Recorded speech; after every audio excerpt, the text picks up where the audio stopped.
안녕하십니까, 성남 1번지입니다. 오늘은 여러분께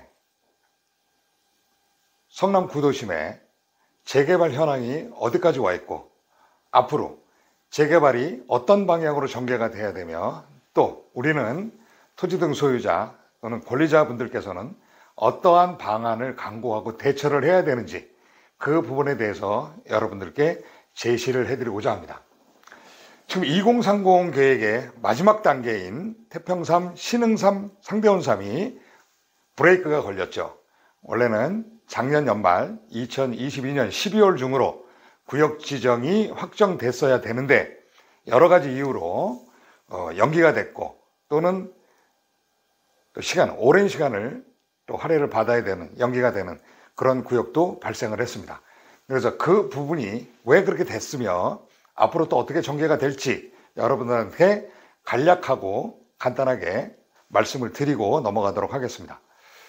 지금 상대원삼, 신흥삼, 태평삼은 예비 타당성 조사를 해라, 기획재정부에서 원래 모든 개발을 하거나 어떤 구역을 지정해서 단계가 설정될 때는 그게 타당한지, 거기에 대해서 예비 타당성 조사를 하는 게 원래는 맞습니다. 근데 모든 재개발들이 그 부분을 무시했다는 게 아니라 관례적으로 당연히 안 해도 되고 하는 방향으로 여태 왔어요. 성남 구도심도 마찬가지고.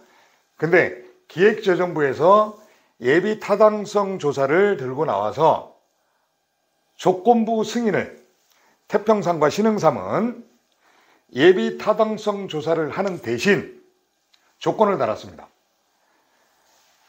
LH 시행사와 업무 협약이 1년 이상 늦어질 수 있다라는 단서 조항을 달았습니다.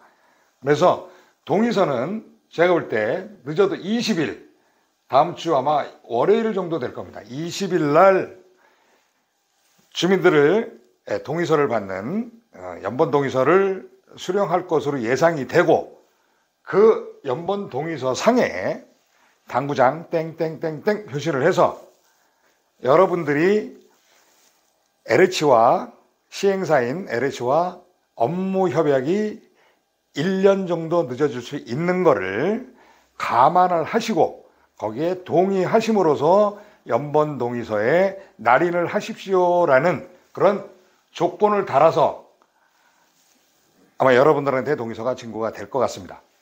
왜 예비 타당성 조사가 LH 특정의 시행사를 겨냥을 해서 나왔냐 하는 부분은 지금도 국토부에서 성남이 유일하게, 대한민국의 유일하게 재개발 지역의 주민들과 세입자들을 이주시키는 이주 방식을 택하고 있는 게 거의 한 20년이 넘었어요. 여태 해오던 거를 특혜가 아니야, 그런 특혜 시비에 쌓여 있는데, 그 부분에는 여러분들이 제가 이주주택이 부족해서 구역 지정이 늦어지고 재개발이 늦어질 수도 있습니다 라고 제가 오래전 유튜브에서 여러분들에게 말씀을 드렸어요. 그 예를 보면 지금 중1구역 코롱한을 제가 입주를 했죠. 금강 1구역 이편한 세상, 대림 ENC에 이편한 세상 입주를 했습니다. 그리고 신흥 2구역 올 2023년 10월, 11월에 또 입주할 예정인데, 여기 뜬 권리자들이 위례에 이주를 해서 살고 있다가 이주를 했습니다. 입주를 했는데 1700세대 정도 이주주택을 보유하고 있었죠. 근데 2030의 1단계인 수진 1구역, 신흥 1구역, 여기에서 이주를 해야 되는 세대가 3000세대가 넘습니다. 3200에서 3300 정도가 되고, 그리고 2030의 2단계 태평삼, 신흥삼, 상대원삼이 거의 5000세대가 됩니다. 5000세대가 되는데 이 두 개 세대만 합쳐도 신흥 1구역, 수진 1, 그리고 삼둥이 태평삼, 신흥삼, 상대원삼 합쳐도 8000세대가 넘습니다. 근데 현재 보유하고 있는 세대는 1700세대. 상당히 많은 부분이 모자르죠. 그런 부분에 대해서 LH에서 방안을 강구해라고 작년에도 시의회 도시분과위원회에서도 질타가 있었고 성남시도 LH도 준비하고 있다. 맞게 준비를 하겠다 했지만 상당한 차질이 있는 것으로 보여지고, 그래서 기재부에서 LH가 과연 이주주택을 만들어서 여러분들이 재개발을 원활하게 할 수 있는지 예비 타당성 조사를 해라. 그리고 이주주택은 앞으로 특혜 시비가 있으니 이주 방식은 아마도 이걸로 끝일 것 같습니다. 그래서 제가 누차 말씀드렸어요. 성남 구도심에 대규모 정비 사업은 이제 2030의 마지막, 태평3, 신흥3, 3대원 3을 마지막으로 더 이상 없다. 그래서 방안을 강구해야 된다. 그 방안으로 제가 소규모 정비 사업에 대한 부분을 여러분들께 소개를 해드렸어요.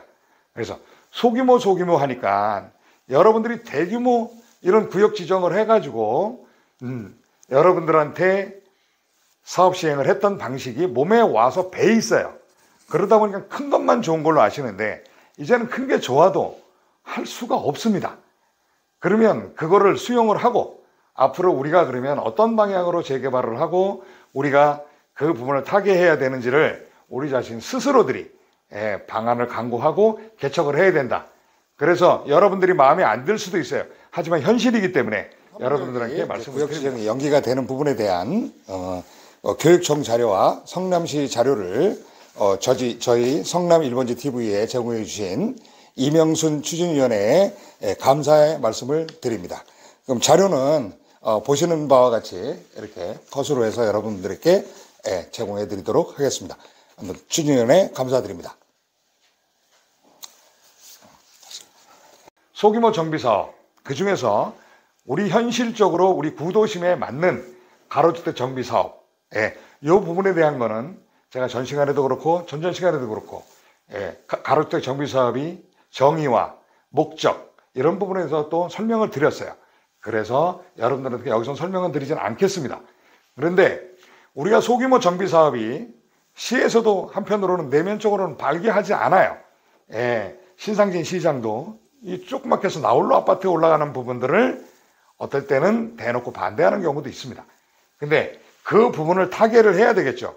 나홀로 아파트를 탈피해서 금강동에 4개 블럭, 양지동 5개 블럭, 지금 상대원에서 힘차게 활기차게 움직이고 있는 상대원 11개 블럭, 이러므로써 커뮤니티 시설도 만들고 또 공원도 만들고, 지금 가로주택 정비사업의 한계선인 15층이 폐지가 됐죠. 그러면 우리가 찾아 먹을 수 있는 용적률은 성남에 같은 경우에도 거의 25층까지 올라갈 수 있다. 내 규모나 면적에 따라서 조금 틀리겠습니다만 동광거리 때문에 그런 부분을 최대한 활용하면 아파트 세대수를 늘리지 말고 15층대 세대수를 그대로 보완을 해서 땅이 넓어졌으니까 중앙공원도 만들고 커뮤니티 시설도 만들고 어떤 관리도 블록화돼서 단지를 관리하다 보면 여러분들이 관리비도 줄어들고 여러 가지로 자금적인 혜택도 있을 수 있는 그런 방안으로 여러분도 한번 강구해 보시기 바랍니다. 여기서 상대원 11개 블럭이 어떤 형태로 어떻게 진행이 되는지 여러분께 도표를 보면서 설명을 하는 시간을 갖도록 하겠습니다. 말씀드렸던 상대원동의 11개 블럭, 이 부분은 상대원 3구역과 금강 1구역과 성경 아파트에 둘러싸여져 있는 그런, 어떻게 보면 토지로 말하면 맹지 개념일 수도 있습니다.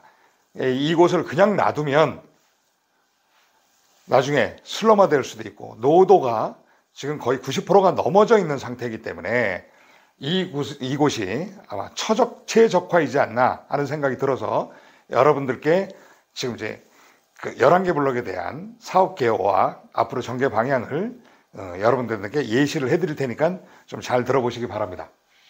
11개 블럭을 3개의 공구로 나눴습니다. 1공구는 보시는 것 같이 1블럭, 2블럭, 3블럭. 이 부분이 그 전 단계에서는 기존에 15층이었죠. 15층에 했을 때와 15층이 폐지가 되고 25층까지 건립이 가능한 그런 안을 봤을 때 바닥 평수들이 상당히 넓어져서 이곳에는 중앙공원을 만들고 이 노란 선 안에는 커뮤니티 시설을 만들어서 이 109의 3개의 블럭에 속해져 있는 권리자들은 같이 연합해서 사용하면 관리비 측면이라든가 여러 가지로 자금적인 측면에서도 절약되고 또 여러분들 편의시설도 마련되기 때문에 상당한 이점이 있다. 나홀로 아파트들이 블록화되면 이렇게 대규모 아파트 단지로 변화할 수 있다는 걸 보여주고 있습니다. 그러면 209는 4개의 블록으로 되어 있는데요. 4, 5, 6, 7, 4개의 블록으로 되어 있습니다. 이 부분도 마찬가지로 이 중앙 부분에 중앙공원의 녹지공원을 조성을 하고 각각의 커뮤니티 시설 및 여러 가지 편의시설과 개방형 커뮤니티 그런 센터들이 들어갈 수 있어서 여러분들의 나홀로 아파트를 탈피해서 대규모 단지로 변형할 수 있는 부분들을 보여주고 있습니다. 그러면 이제 기존에 309를 보게 되면 309도 4개 블록으로 되어 있습니다. 4개 블록으로 앞에 209와 마찬가지로 4개 블록 8블록, 9블록, 10블록, 11블록까지 있는데 그것도 마찬가지로 중앙에 녹지공간, 공원을 만들고 또 커뮤니티 시설들을 또 곳곳에 둠으로써 이 부분은 어린이집, 경로당, 문화센터 이런 부분들을 같이 이 관리단에서 모두 같이 쓸 수 있게끔 한다면 또 더 넓게 생각을 해서 이 11개 블록을 관리단이 조성이 돼서 11개 블록이 하나의 어떤 커뮤니티 단지가 된다면 소규모 정비 사업을 빌어서 만든 대규모 아파트 단지, 대규모 시티가 형성될 수 있다.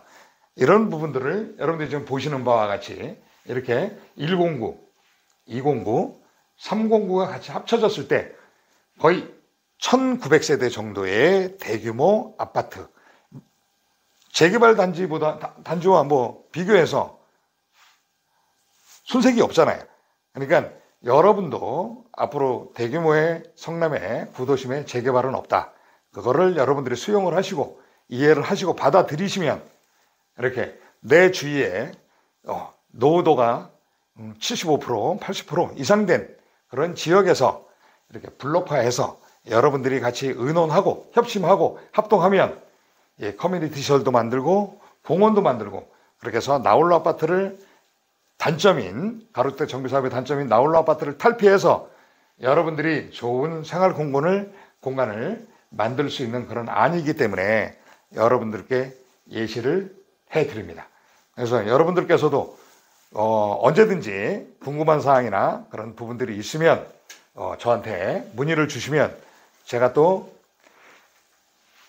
타당한지 그 지역이 타당성 조사서부터 해서 여러분들께 좋은 방안으로 전개될 수 있는 방안까지도 여러분들한테 제공해 드리고 싶으니까 저한테 많은 연락 주시면 감사합니다. 그리고 마지막으로 구독과 좋아요, 알림 설정은 제가 이런 방송을 만드는데 큰 힘이 될 수 있습니다. 그러니까 꼭 한 번씩 눌러주시기 바랍니다. 감사합니다. 다음 시간에 뵙겠습니다. 감사합니다.